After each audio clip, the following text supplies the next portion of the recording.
Katika kuangazia kwa kina taarifa hizi hasa yale ambayo yanaendelea kule Mashariki ya Kati, tunaungana naye Ibrahim Rahbi kwa uchambuzi yakinifu kabisa. Ibrahim Rahbi, habari za wakati huu?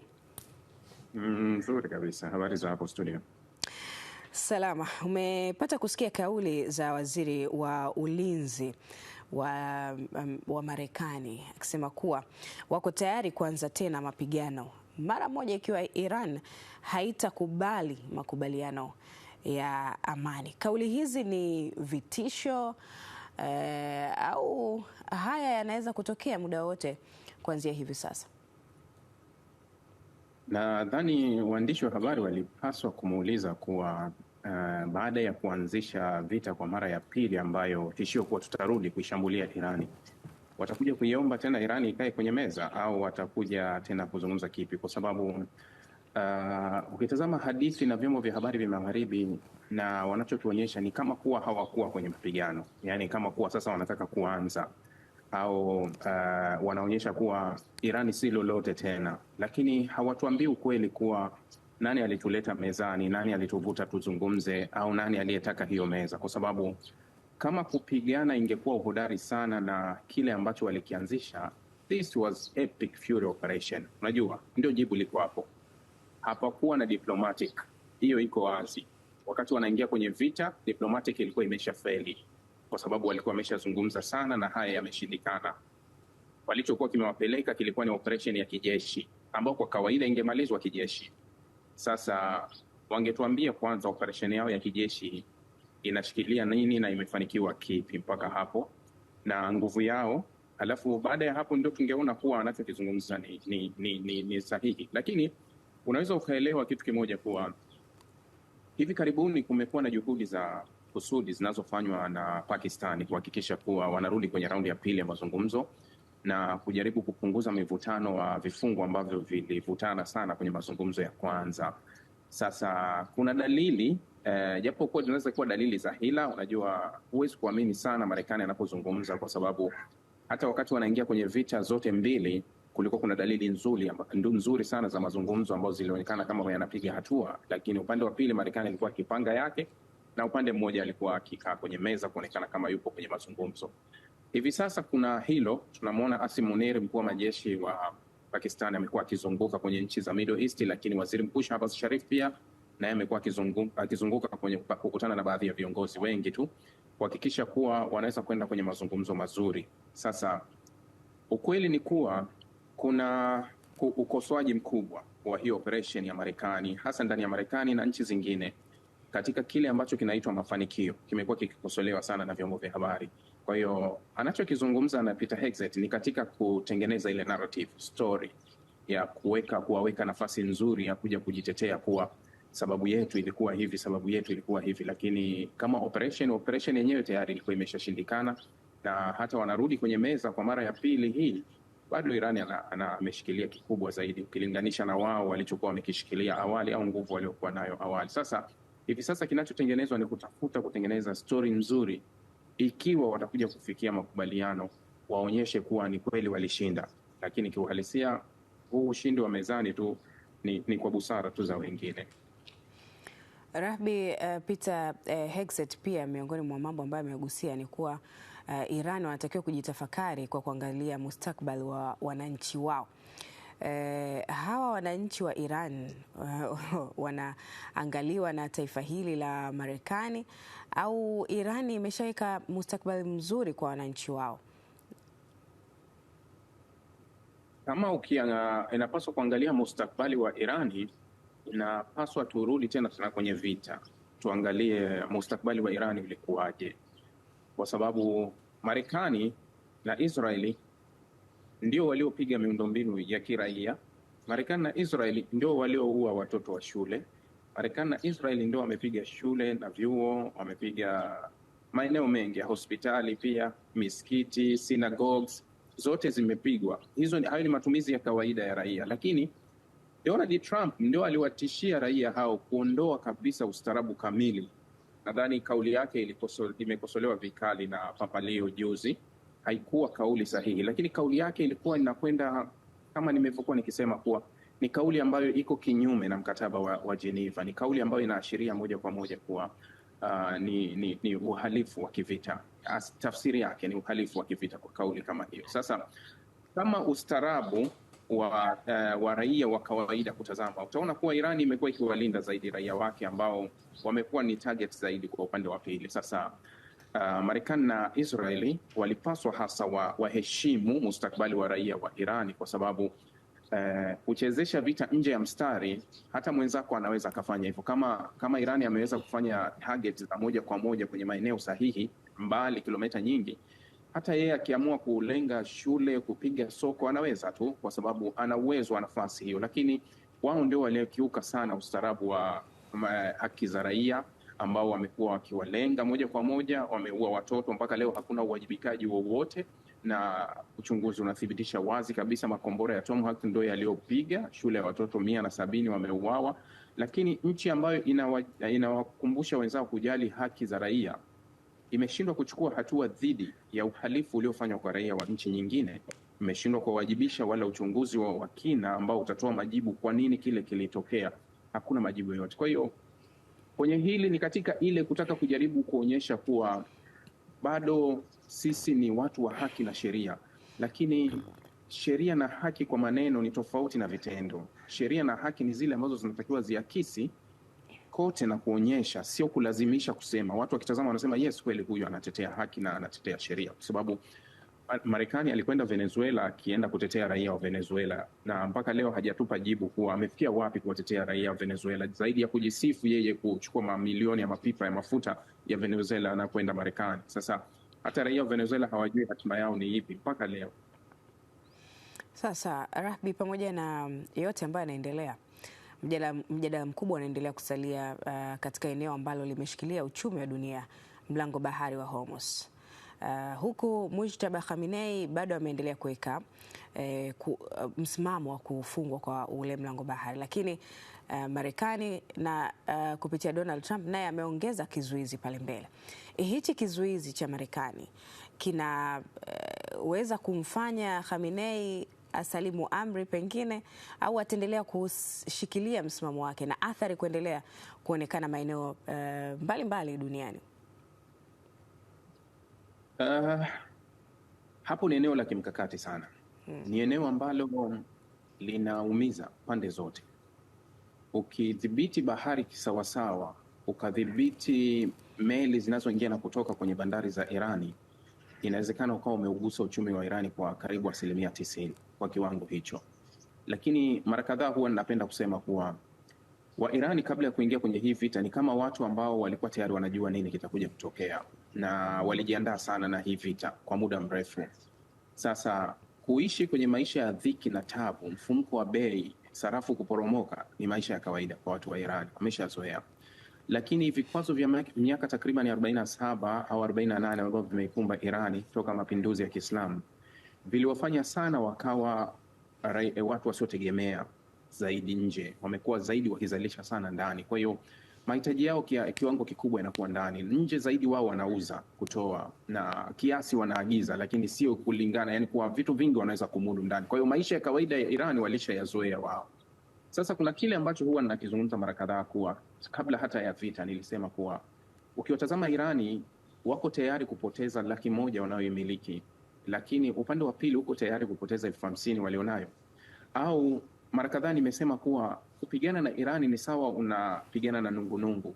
Huyu nungunungu unaweza kumuua, lakini ana miba mikali sana. Je, unaweza kuhimili uchungu wa miba yake? Ndio hili jibu liko hapo. Sasa kizingiti cha Marekani ambacho kinazidi kuongeza tishio zaidi kwenye soko, huku Trump akicheza kwa akili sana kubrashi taarifa. Unajua mafuta jana na leo yameshuka kutoka $100 yakashuka mpaka 98. Hii yote ni kwa sababu ya kile ambacho Trump alichokizungumza kuwa tuko kwenye mazungumzo mazuri na vita itakwisha hivi karibuni, na Irani wamekubali kusalimisha enrichment zao ambazo ziko process. Hiyo ndio amezungumza. Sasa hiyo ni katika hiyo, lakini kama Irani watataka kureact na wao baada ya hilo tukio, waende wawaagize washirika wao kama vile wamekuwa kidai kuwaagiza washirika wao wa Houthi wa Yemen wafunge lango la Bab el-Mandeb, hali inakuwa mbaya zaidi, kwa sababu kule nako ni 12% ya biashara duniani inapita. na hapa itakuwa kufungwa kamili kwa njia zote. Je, dunia iko tayari? Irani wako tayari kuipoteza 100,000 yao, dunia iko tayari kuipoteza 50,000. Shida inaweza ikaja kuwa kubwa hapo. Kwa hiyo kuna wakati Irani hawawezi kupigana milele, kwa sababu hiyo iko hivyo, lakini naweza nikaona makubaliano yajayo, maybe Irani wakakubaliana kama walipokubaliana kwenye makubaliano yale ya JCPOA ya mwaka 2015 ya Barack Obama.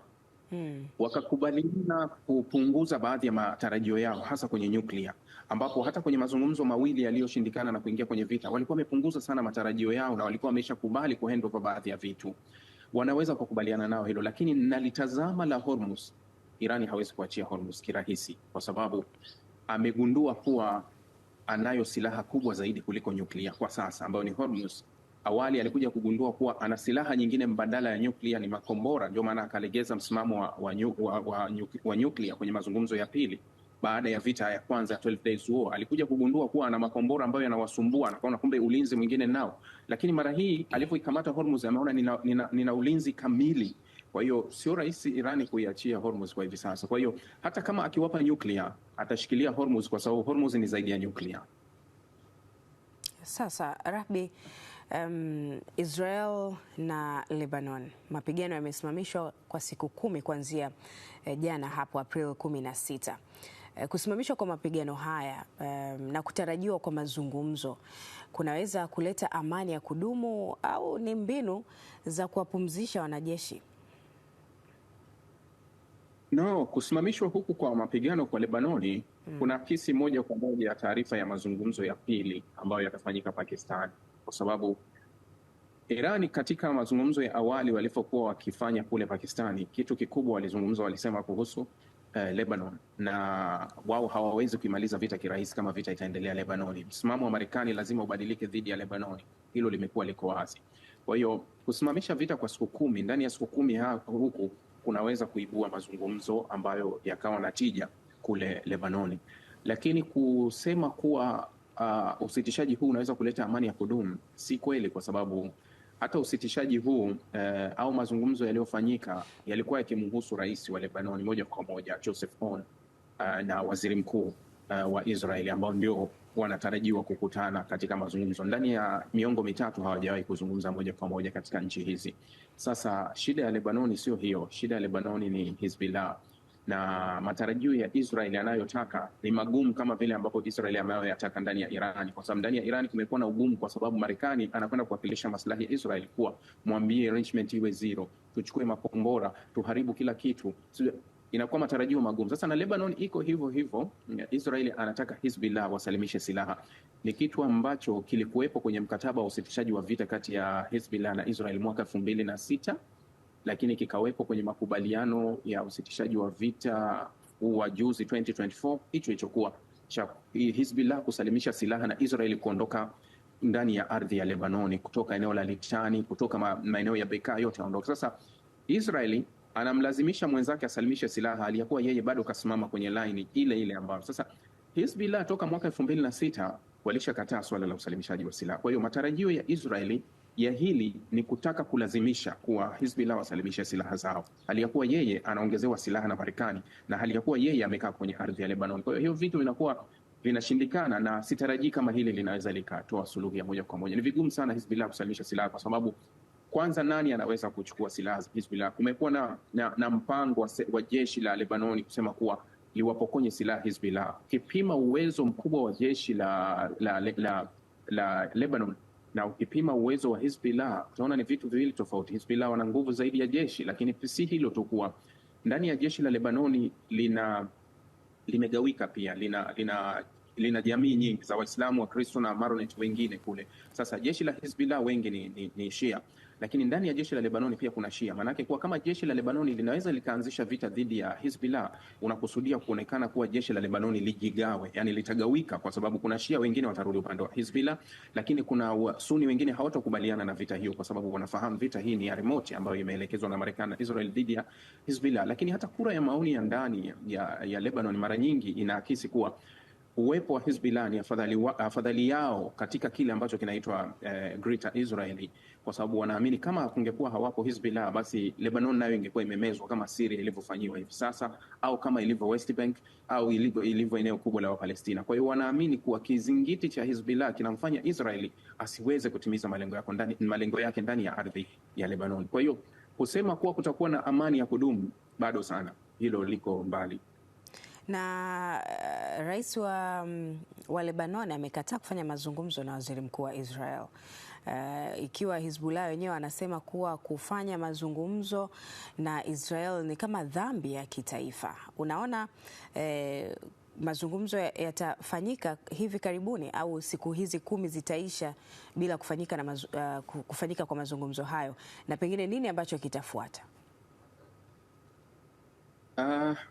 Hofu ya rais kufanya mazungumzo huenda ikawa ni hofu ya ndani zaidi kuliko nje. Joseph Aoun ni zao la Magharibi. Huyu yuko karibu na Marekani zaidi, na Marekani wanaweza wakafanya vile wanavyoona, wakamwamrisha, kwa sababu huyu alipendekezwa hasa kushika hiyo nafasi kutokana na misimamo yake ukilinganisha na tangulizi wake Michel Aoun. Sasa ukimtazama yeye, ukimtazama waziri mkuu Nawafi Salami, haya yote ni mazao ambayo hayana tofauti sana na rais wa Syria rais wa Syria Ahmed al-Sharaa.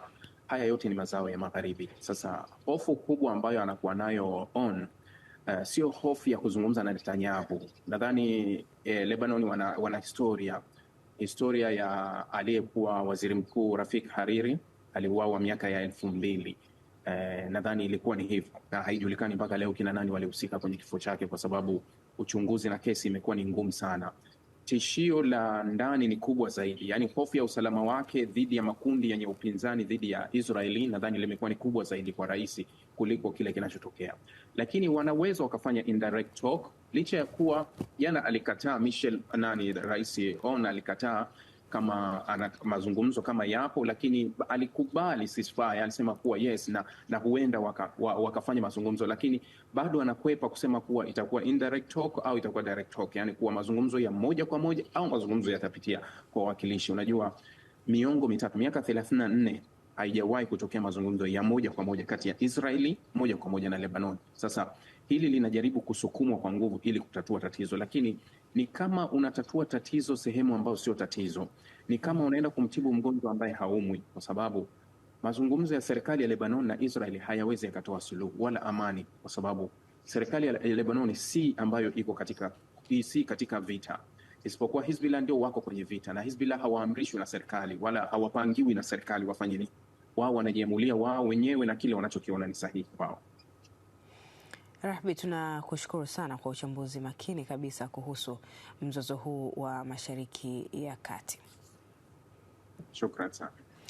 Anaitwa Ibrahim Rahbi, mchambuzi wa masuala ya kimataifa, na tumepata elimu kubwa akituchambulia yale ambayo yanaendelea kule Mashariki ya Kati. Bado uko nasi, hii ni Morning Trumpet.